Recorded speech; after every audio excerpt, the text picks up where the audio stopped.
Since this is the image I used for the series, the two images, I thought we could linger on them a little bit. I don't know if you've been to the Louvre, but this is one of my favorite piece in the Louvre, frankly. This is Eros awakening Psyche after she comes out of Hades. It's an incredible sculpture in a little corner of the Louvre. Lots of energy in it, lots of passion. And then this is a modern interpretation. This is in the National Galleries of Scotland by Calum Colvin. And it's Cupid and Psyche again. I like that very much. All right, let's get into it. The origin of the story. So this Cupid and Psyche story comes from one of my favorite books in the world. In fact, if you were here last year and came to my Second Saturday talk, you heard me talk at length about a book called Metamorphoses, or more popularly known as The Golden Ass. All right, so this is just a great story by Lucius Apuleius around the second century, in Rome. Wonderful story of a common man, a Milesian man, who tells the tale of how he became an ass. And he became an ass by dabbling in witchcraft that he didn't really know about.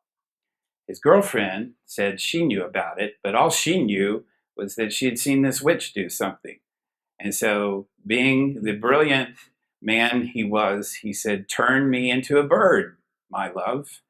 And she's like, "All right, yeah, I guess I can do that. I saw it once." And so, of course, she turns him into an ass. And this is actually the earliest form of the novel, a kind of satire even. So it's a very lively novel that I encourage you to read. Books 4 through 6 of this novel are the story of Cupid and Psyche. You may hear me say Eros or Cupid. They're the same figure. I just generally prefer the Greek names, but Cupid is the Roman name. Takes up 1/4 of the novel, this story of Cupid and Psyche. And we'll come back to this. This is kind of interesting in that you have this tale. See the pun there, Charlie? This tale of an ass? No? Okay. Sorry, I'm not on your level with the puns. I'm trying. You have this tale of an ass who becomes transformed ultimately he becomes transformed into an ass. Then he spends the whole novel trying to unass himself. And he knows that should be a verb, shouldn't it? Okay. He knows he has to eat roses that are dedicated to the cult of Isis, so he just goes around eating roses wherever he finds them. But of course, not any rose is dedicated to Isis. And finally, he eats some roses. He comes upon a procession of Isis devotees, and he eats those roses, and he turns back into a human being. And in fact, he becomes a priest of Isis. And so the book is called The Golden Ass, but it's also called The Metamorphoses, the changes. Right? You may also know of Ovid, another Roman writer, who wrote a book called Metamorphoses. So there's this very keen interest in change, in transformation. And in fact, Ovid's book is very long. It's where we get most of our myths from Greece and Rome, the ones that we know, because he just compiled them all under the notion of change, metamorphosis.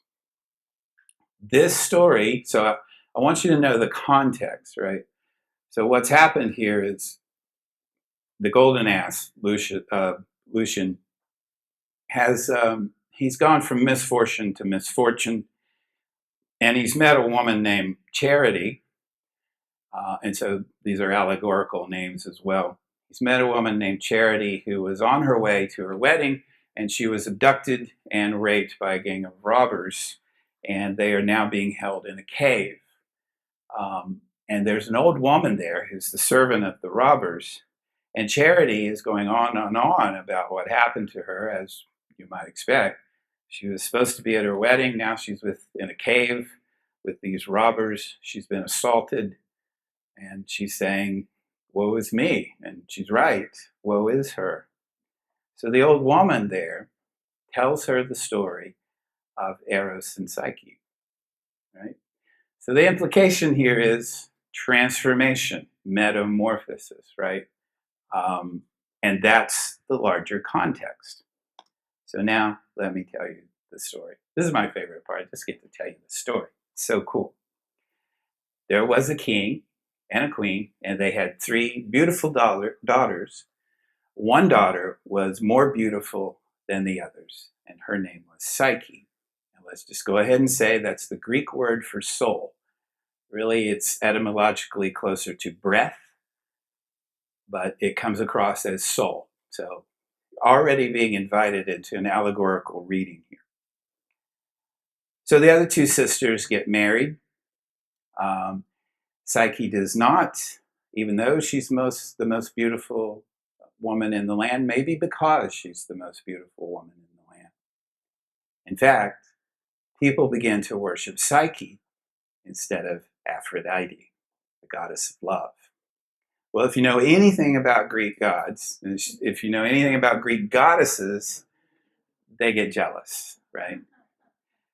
Greek gods are irascible and go off at the slightest provocation. Greek goddesses get jealous. It's what started the whole Trojan War. But let's not get into that. She orders her son, Eros, to prick Psyche with an arrow so that she will fall in love with a monster. Right? Eros is pricked by his own arrow. We could spend all night on that, couldn't we? Eros is pricked by his own arrow, and so he falls in love with Psyche. This is bad. This is going to be, his mother's jealous already. She sends him to ensure that Psyche falls in love with a monster, and now he's in love with her. This is really bad. Psyche's parents, on the other hand, are distraught. They don't know why their most beautiful daughter is not married. Their other two daughters are married. They're doing fine. They're doing what they're supposed to do. They're following the script. So they consult the oracle of Apollo. And the oracle tells them that their daughter is destined to be the bride of no mortal lover. Uh-oh. So they realize that she's going to be married to a monster. And we know monsters, right? Because we studied the Theogony and other Greek myths. So he says her future husband, this monster, awaits her on the top of the mountain. He's a monster whom neither the gods nor men can resist. And Psyche, conscious of the mistakes of her mortal kingdom for praising her so highly, so even then women were blaming themselves for things that weren't their fault, she follows the oracle's advice and basically gets dressed in marriage and funeral attire, because this is a marriage to death. This is a marriage to a monster. And the text says, they go to the top of this hill where she is to wait for this monster to be married and to die. And the text says this: meanwhile, Psyche, on the topmost summit, frightened, trembling, and in tears, was lifted by a gentle breeze, a softly whispering zephyr, stirring her dress around her and causing it to billow, its tranquil breath carrying her slowly down the high cliff slopes to the valley below, where it laid her tenderly on a bed of flowering turf. See, that's the first novel. This is one of the first novels. So you can hear that already. Great attention to prose and to sentences. So she goes to this magnificent palace. Everything's laid out for her. Food, servants, everything she needs she's taken care of. and she hears this voice. It's clearly a divine place. It's clearly a sacred place. And she determines that this is probably where she's going to be. Then she hears a voice, which is her new husband. And her new husband visits her at night, and they have sex. Now, Psyche's probably a young girl, so this is a consummation. This is a loss of virginity. He makes love to her, that she makes love to him in the darkness. But she still doesn't know that anything's different. She was told, the oracle said she was going to be married to a monster. So she's very confused right now. She's in this palace. She has these servants. Everything that she needs appears as she needs it. She is married. She has sex every night with this being that she cannot see. So it's reasonable for her to assume that this is indeed a monster. So she doesn't know. Then the text says, things transpired thus for many a night, and through constant habit, as nature dictates, her new state accustomed her to its pleasures. And that sound of mysterious whispering of her husband consoled her solitude. And in fact, he tells her, this is all good. There's only one condition. Oh my God, have we heard that line before? There's only one condition. You cannot see me. You cannot see me in the light. Okay. So her two sisters visit. She asks if her two sisters can visit. Well, in fact, she asks Eros that, but their sisters are coming to the cliff to grieve anyway. So they're grieving the loss of Psyche, their sister. As you'll see, they're not grieving too much. In fact, Psyche sees them. She has permission to go down to them, and she brings them to her new home. So they're there to grieve. They think she's dead. They're not too sorry she's dead. She was the most beautiful of them. And so she takes them now to this palace, and they're like, what is going on? And of course, they become jealous. And say, you know what? This may seem all right, but it's not. Because it's clear that your husband is a monster. It's not clear at all. In fact, all indications are otherwise. But this is jealousy speaking. And sisters, I guess, can be mean sometimes. So they try to convince Psyche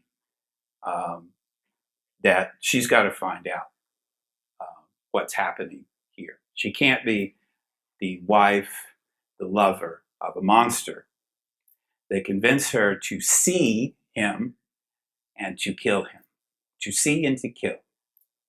And so they lay this out. They said, look, you need a knife in one hand and a lamp in another. And so you hold the lamp, and as soon as you see him, you strike.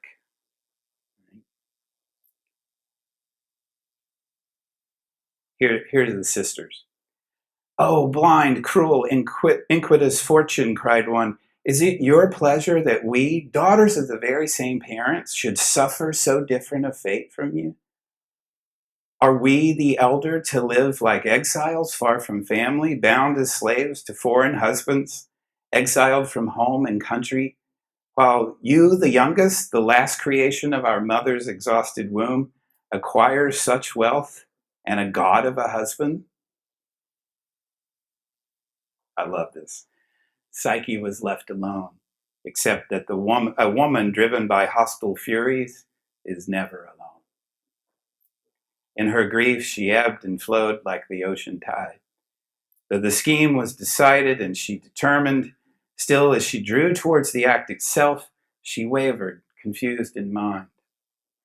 Torn by the countless conflicting emotions the situation prompted, she prepared and delayed, dared and feared, despaired and felt anger, while hardest of all to endure, she hated, hated the beast and loved the husband. Hated the beast and loved the husband, embodied in a single form. Yet as evening led toward night, She readied all needed for the wicked crime with frantic haste. Night fell, and her husband came, and after love skirmishes, that's how they wrote back then, love skirmishes, and struggles, he dropped into a deep sleep. A single drop of oil falls from Psyche's lamp as she looks at his face, waking him, and Eros, in all his majestic beauty, flees their home and is distressed by her betrayal. Psyche, distressed herself, goes in search of her husband, traveling for many days until she comes to the temple of Ceres, the goddess of grain. Here's how the text describes that event. The pain roused him from sleep, and seeing that I was armed with flame and steel, he cried, "For your wicked crime, you are banished from my bed. Take what is yours and go. I shall embrace your sister now." He spoke your name formally in holy matrimony. Then he ordered Zephyr to drive me from the palace. All right, so exile. So she's gone now from the palace. She's got a lot of ups and downs, literally. So she's beautiful. She's born beautiful. She becomes the envy of everyone, including her sisters. She's consigned to marry a monster. She goes to the cliff to marry the monster. She could have fallen off the cliff, but a Zephyr wind comes and takes her to a palace, a kind of, I was going to say an Eden, but I don't want to mix the streams here. She goes to a place, a beautiful place, a god's place, and then she screws that up too because she listened to her jealous sisters. She's discovered in the wilderness by Pan, who recognizes the signs of passion upon her. She acknowledges his divinity and then begins to wander the earth. Psyche visits first one sister, then the other. Both are seized with renewed envy. Okay, so she's lost everything. They're still envious of her because she had a god for a husband. Each sister attempts to offer herself as a replacement for Eros's wife. And so they climb the rocky cliff and wait for the Zephyr wind, but it doesn't come. They fall to their deaths. Yeah, a brutal death, the text says.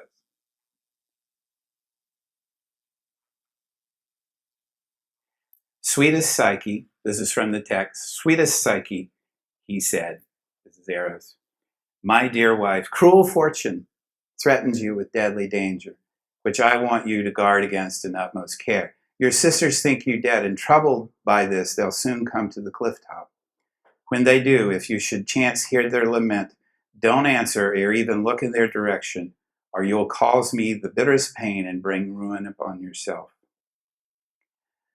She wanders into the temple of Ceres, the goddess of grain, of the harvest. You can still see, in the comparative mythology, you can still see some of those agricultural references, right? We saw it in Eve and Adam in Genesis.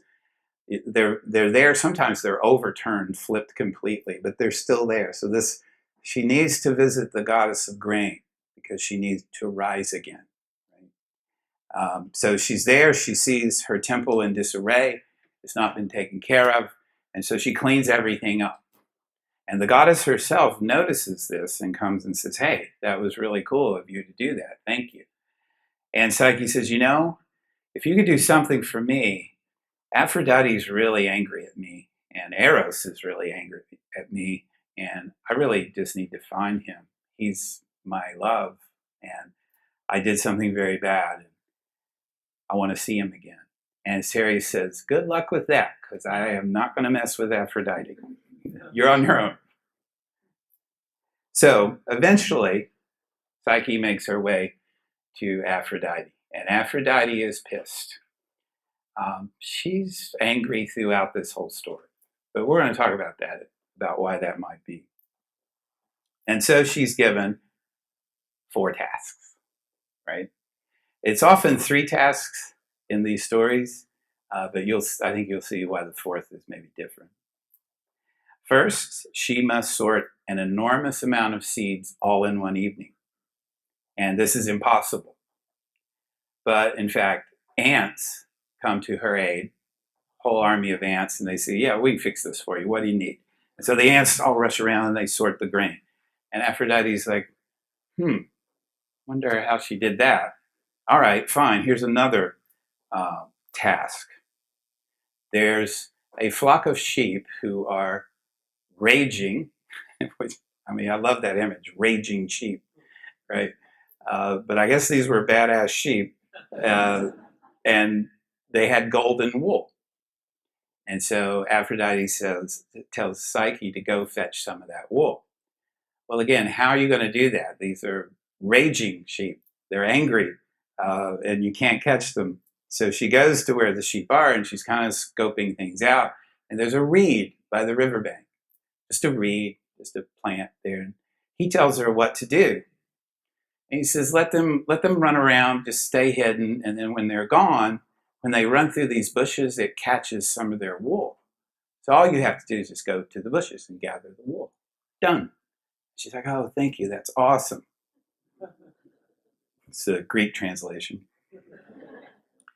And then thirdly, Aphrodite tells her she must fill a flask with water from the treacherous waterfall of the river Styx. Okay, you see they're getting harder, kind of getting harder as we go along. So she goes to the river Styx, or goes to the opening of the river Styx, and again, she's just kind of standing around, and an eagle comes by and says, what are you doing? And she's like, well, I got to get this flask full of this water, and he's like, oh, I'll take care of that for you. So the eagle comes in and gets her the flask. And finally, and this is, of course, the most difficult task, she must go to the underworld and convince Proserpine, which we know as Persephone. She has to get a little bit of her beauty, put it in a box, and take it to Aphrodite. Really. And Persephone, as you may know, is the queen of the underworld. Again, here's just an echo of those agricultural myths, right? Because Persephone is winter. So when she's in winter, nothing grows. And then she's released from the underworld, and then things grow. So Psyche goes to the underworld, and she gets, all this help, this time from a tower. So we'll get into what those mean or what those might mean. The tower tells her, watch out. Yeah, you're going to the underworld. Be quiet, don't say anything as you pass by several ominous figures. A lame man driving a mule loaded with sticks. A dead man swimming in the river that separates the world of the living from the world of the dead. Just be quiet, don't say anything. And old women weaving. Okay, watch out for those old women weaving. That's actually a very old trope in Greek mythology and literature, is the weaving. Calypso does it in the Odyssey, so does Penelope. I don't know if you remember, but Penelope's got, in the Odyssey, her husband Odysseus is gone. She's got like 100 suitors waiting to marry her, which is to say to take over Odysseus' property and kingdom. And she says, I'll marry you when I finish this scarf. And so she weaves it while they're there in the courtyard, and she unweaves it at night. It's a really old metaphor in Greek thought. So, yeah, that weaving does mean something. The tower warns that these people are going to try to get her attention, and she must not listen. She must not talk to them. The theme we're going to see next week, too. She must ignore them. He gives her some cakes, some barley cakes that she's supposed to throw to the dog Cerberus, who guards the entrance to Hades, so she distracts him. 2 coins for the ferryman, right? Karen. And then 2 coins so she can get back, right? So 1 coin to get across, the other to get back. Now, what she doesn't know, and what you may find more interesting that this doesn't happen by chance. This is Eros in the background working things out for her. So he's commanding the reed and the eagle and the tower and what's the other one? He's working through nature and in the last instance, culture, a tower, to aid his love. Because remember, he fell in love first. He was stuck by his own arrow. All right.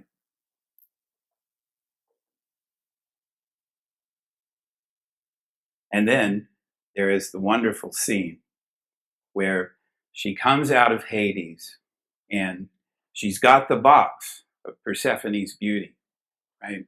And she wonders what a box full of beauty looks like. And so she opens it, and a deep, deep sleep, it's a different word in Greek that means something like death, comes over her, and she just passes out. And Eros now just cannot deal with this anymore. So he's like, all right, enough. I'm going to rescue my love. And you'll see in the next slide one of the famous paintings of this. There's actually quite a few paintings of this. Here's the text. Cupid, or Eros, feeling better now that his scar had healed because she did cut him in the process, could no longer endure the absence of his beloved Psyche, and dropped from the high window of the room where he'd been confined by his mother. With wings restored by his long rest, he flew all the more swiftly, and swooping to Psyche's side, he wiped away the sleep with care and returned it to the jar where it belonged. Then he roused her with a harmless touch of his arrow, saying, "Look how you've nearly ruined yourself again, poor child. Nearly ruined yourself again. With that insatiable curiosity of yours." Right? "Now be quick and finish the task my mother assigned. I'll take care of everything else." With this, he took lightly to his wings, while Psyche, for her part, swiftly carried Persephone's gift to Venus. There's the image, right? Beautiful. Psyche's always associated with purple. And like I said, that's not the Cupid you're going to see next week. This is very different. In fact, we'll talk about this. Cupid is actually present at creation, or Eros. Anyway, let me finish the story. So Eros persuades Zeus to allow him to marry this mortal, which must be, you must ask for permission to do that. And Zeus agrees, and finally, Aphrodite agrees. She's the stereotypical mother-in-law, right? Does not want this to happen, very aggressive, very angry. But again, in the end, she relinquishes. And now there's a wedding. And the wedding of the gods is a great big party. It's awesome. It happens on Olympus. There's ambrosia and nectar. And Psyche drinks the nectar and becomes divine. Apotheosis, right? Here's the text. "O deities, inscribed in the roll call of the Muses, you know it all to be true that I raised this lad with my own hands. I've decided the impulses of his hot youth need curbing in some manner. We must take away the opportunity, restrain his childish indulgence with bonds of matrimony." That's where that started, right? If you know that notion, you should get married so you settle down, right? "He's found a girl." This is Zeus talking. "He's taken her virginity. Let him have her, hold her, and in Psyche's arms indulge his passions forever." And so Zeus spoke, and it was done. Presently, again from the text, presently a rich wedding feast appeared. The bridegroom reclined at the head, Eros, clasping Psyche in his arms. Zeus and Hera sat beside them, and all the deities in order. I love how Lucius takes a jab at Ganymede here. So he said, Ganymede, the cup-bearing shepherd lad. Sometimes the translation is that country boy. Ganymede, that country boy, served Zeus his nectar, that wine of the gods, and Dionysus served all the rest. How cool would it be to have Dionysus as your sommelier? Right? Awesome. While Vulcan cooked the meal, right? Now the hours adorned everyone with roses and hosts of other flowers. The graces scattered balsam. The choir sounded. Remember when we talked about the muses, we referenced this wedding.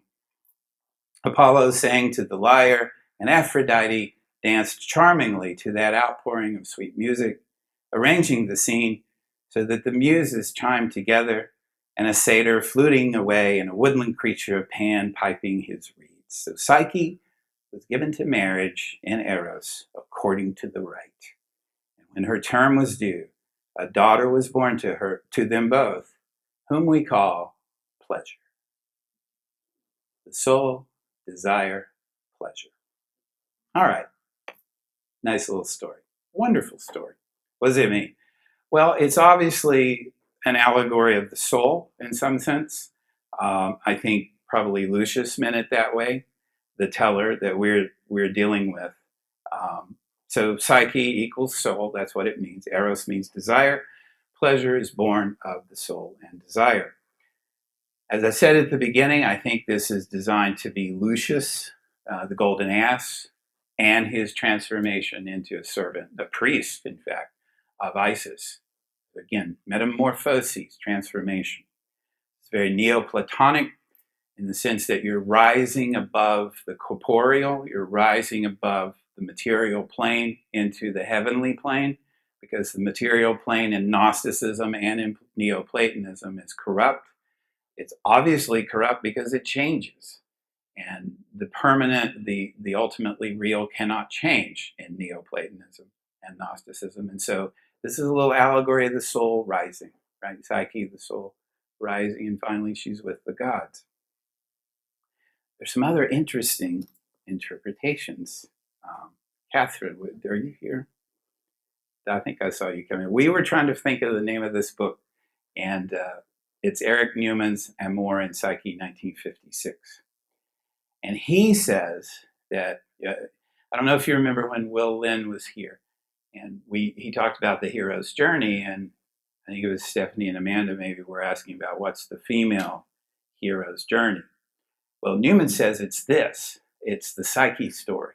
It's uniquely female. He says that Psyche's act ends the mythical age, this is very Jungian, ends the mythical age in the archetypal world, the age in which the relation between the sexes depended only on the superior power of the gods, who held men at their mercy. With Psyche, now begins the age of human love, in which the human psyche consciously takes the fateful decision on itself. Her insatiable curiosity, remember? And this brings us to the background of our myth, namely the conflict between Psyche, the new Aphrodite, and Aphrodite as Great Mother. Very interesting. So his argument is that this is a feminine separation from the goddess culture, a feminine separation. We know what a masculine separation looks like. Right? We saw it last week in Genesis. It's pretty brutal. It's pretty dark, and it reverses the poles of everything. Newman's arguing that Psyche does this. She separates from the goddess culture, represented by Aphrodite, by resisting Aphrodite. Sure, she acknowledges her power, but she ultimately overcomes her. And he makes it's the psychic development of the female. It's from heroism to love. He says this paradigm shift is from heroism, like Theseus, Perseus, Odysseus, to love, a story of love. Eros appears here, he says, as the masculine or the transcendent. We can talk about that, but he makes a lot about, he interprets a lot from the tasks. Remember the 4 tasks he was given? For Newman, this means a lot.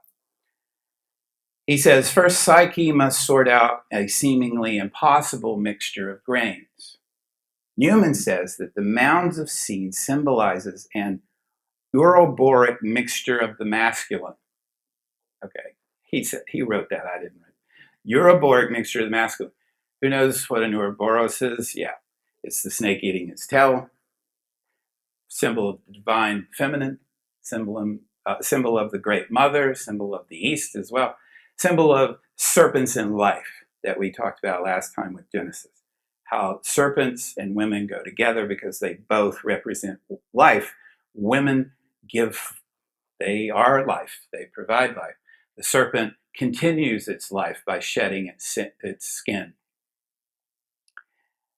He says Psyche is, let me read it again now that you know what that is. The mound of seeds symbolizes an uroboric mixture of the masculine. All right? Masculine promiscuity, spread seed. Right? Psychologist. And the ants who assist her represent the chthonian powers, that's the powers that come up from the earth, right? Chthonium, associated with the vegetative nervous system. Okay. Psyche counters Aphrodite's promiscuity, this sense of excess that we've seen before, like Kali, just complete excess, right? This unbridled feminine energy, Shakti, or any other kind of feminine energy. Psyche counters this promiscuity, he calls it promiscuity, with an instinctual ordering principle. She puts things in order. Now, we typically associate that with the masculine. Newman does not. While Aphrodite holds fast to the fertility of the swamp stage, let's not even go there, which is also represented by Eros in the form of a dragon, a phallic serpent monster, Psyche possesses within her an unconscious principle which enables her to select, sift, correlate, evaluate, and so find her way among the confusion of the masculine. Now, that's a bit alien to me. I see the masculine as an ordering system, especially in terms of writing. But this is Newman. So he's arguing that this is almost an individuation process for women, this Psyche story. It's a break in the history of the Great Mother story, where that Psyche takes on this role of ordering, of structuring the universe, which you remember in Genesis was Adam by his naming. He names things and he orders things, right?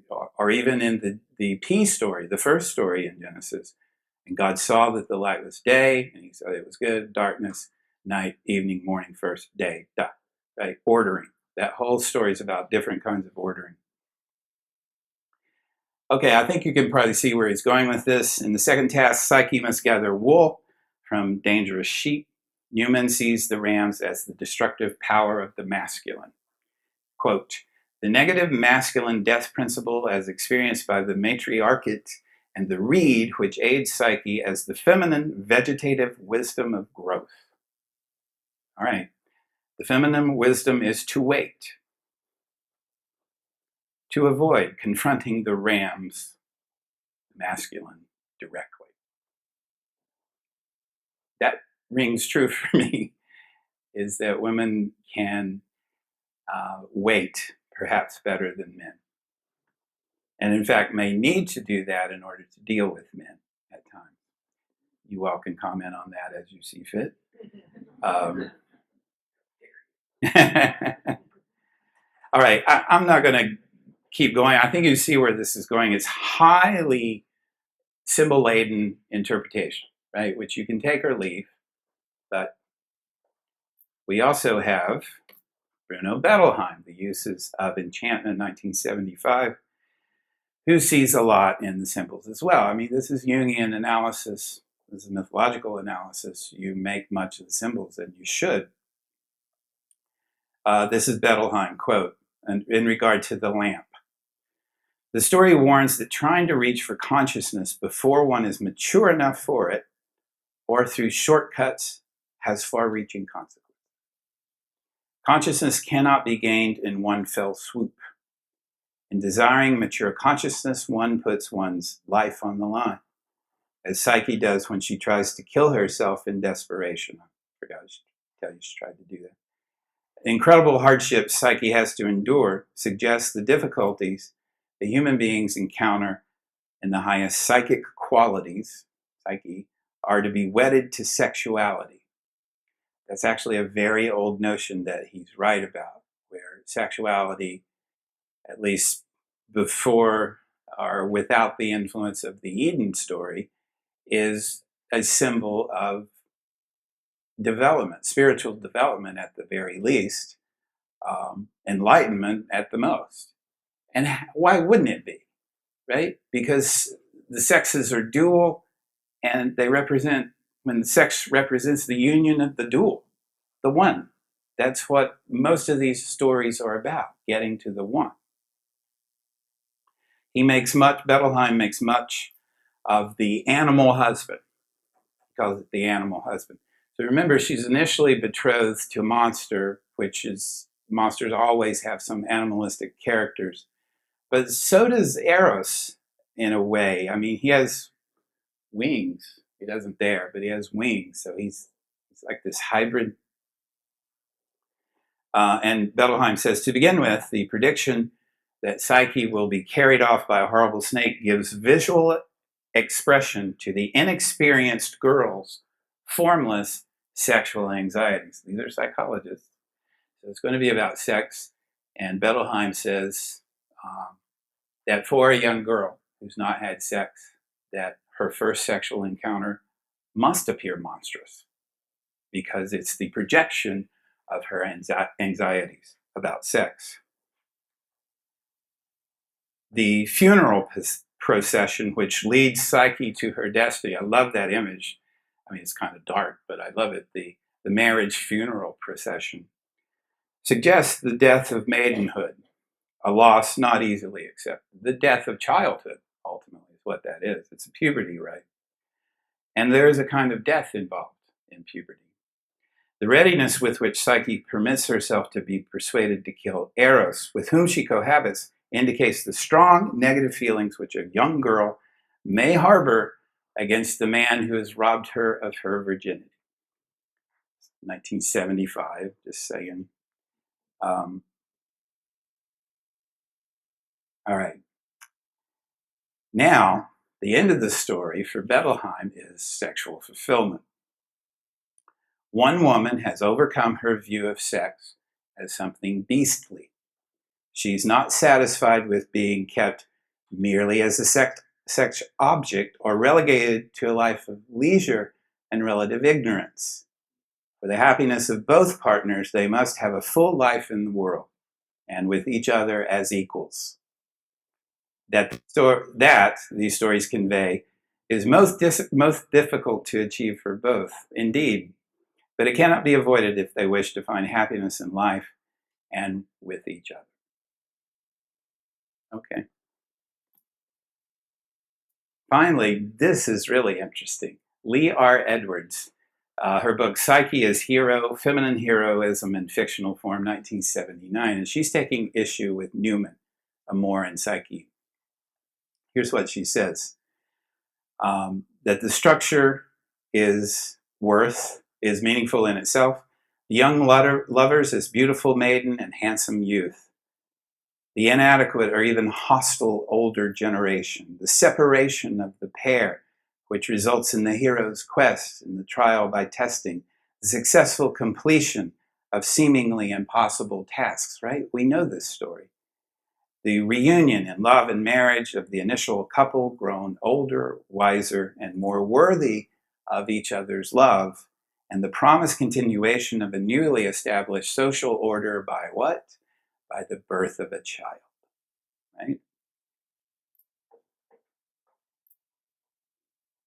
She points out to Newman that for Jung, archetypes are not determined in terms of their content, they're determined by their form, right? So an archetype can have any meaning.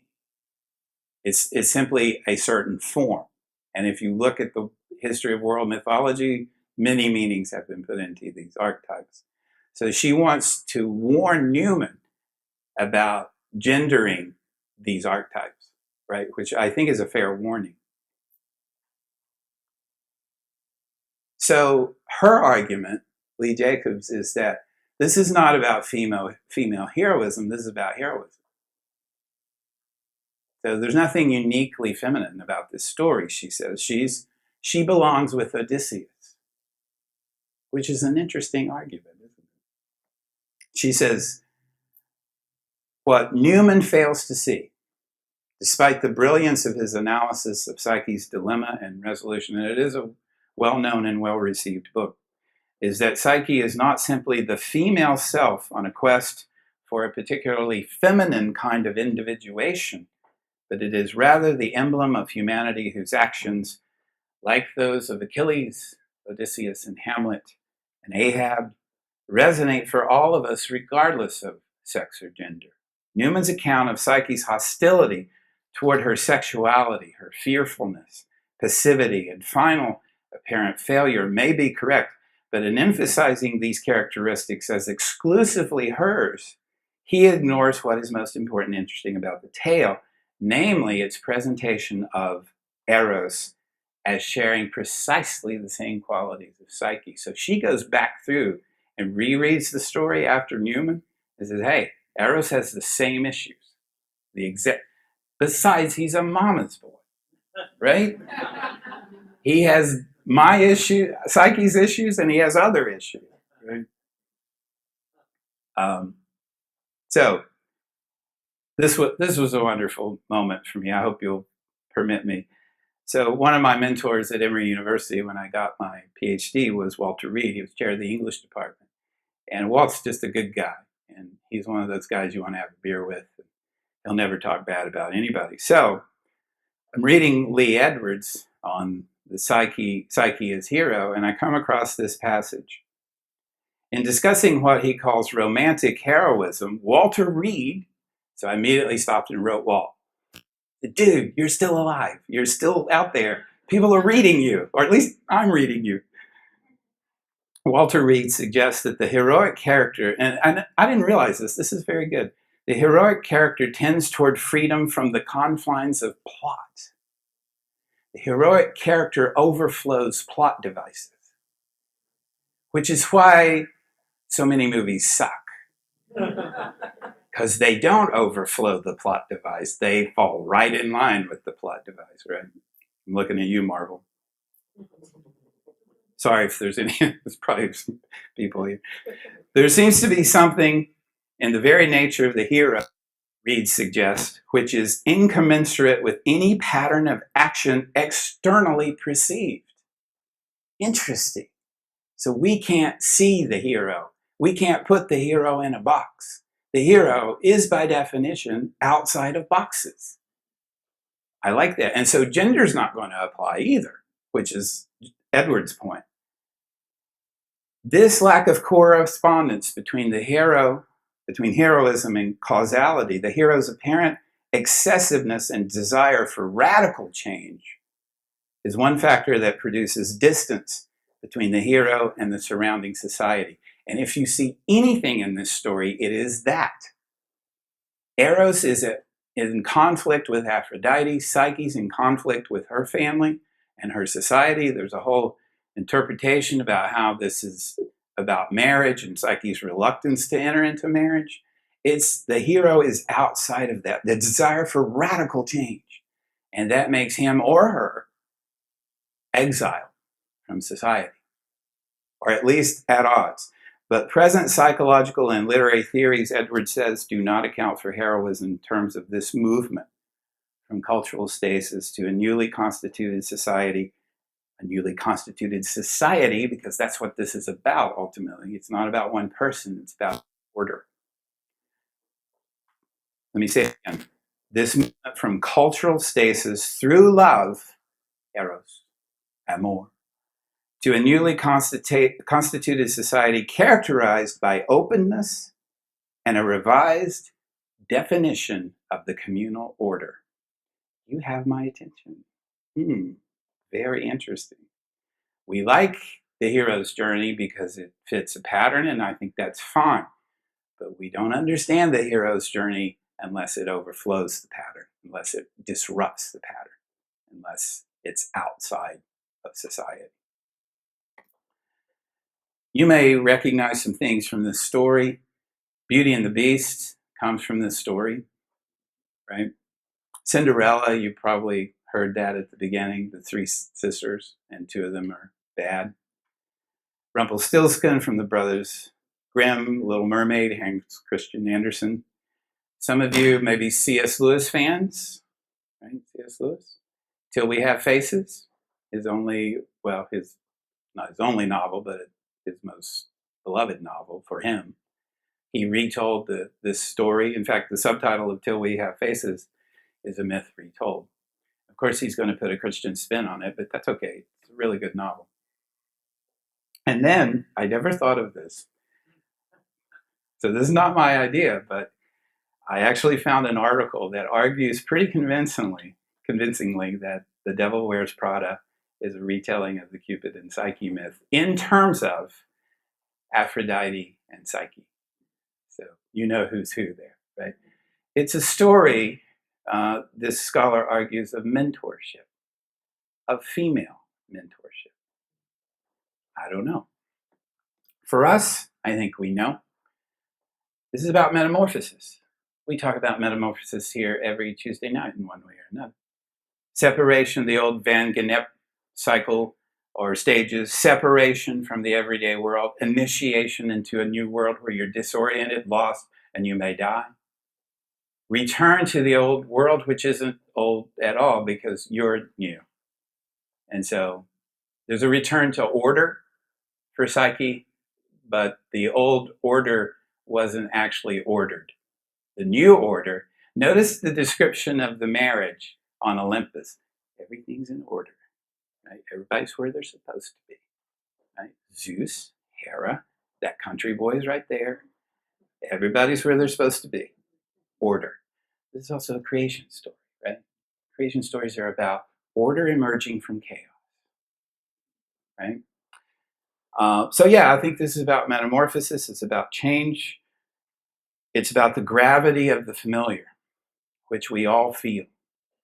Just that pull of the everyday that keeps you from imagining something else, that keeps you from going to the cliff, that keeps you from hearing the oracle, that keeps you from going to the palace and having sex with a nameless person who says, "Don't look at me." Because that's what the sacred looks like. It doesn't look like anything you ever know, and it's dangerous and unknown. And then, of course, the consummation, where that disorientation, that fragmentation, that alienation are resolved into union, maybe an ultimate union of the one, but at least a resolution like a musical scale, where you finally get back to the note where you started, right? Nick Young, resolution, musical resolution. You may not be surprised that Psyche is almost always associated with a butterfly. Now, just a couple more things, and then we'll talk about this wonderful story. A couple of poems. I hate this image. Jacques-Louis David, who's a brilliant painter. I'm not alone in hating this image.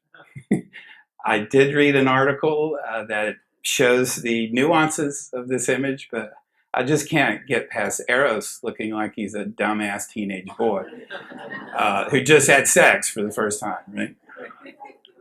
What? Oh my God. Okay, now I'll never get rid of that thought. Thanks.